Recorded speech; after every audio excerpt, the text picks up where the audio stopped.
Hello guys, this video is about replacement of control torque cover. During the process, please don't use your full power on the cutter as you will lose control of the cutter.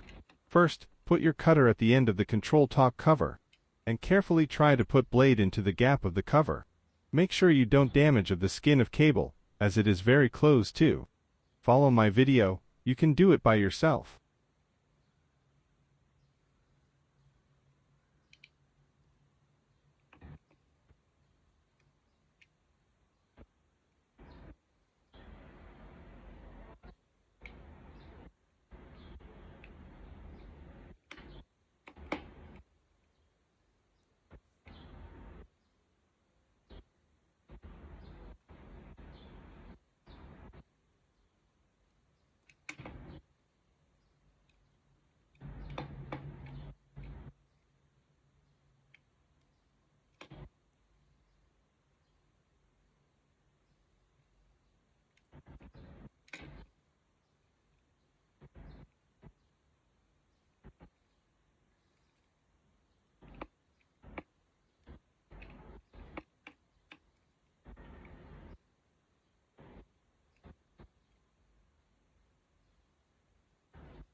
Okay, make a gap at both ends of each side.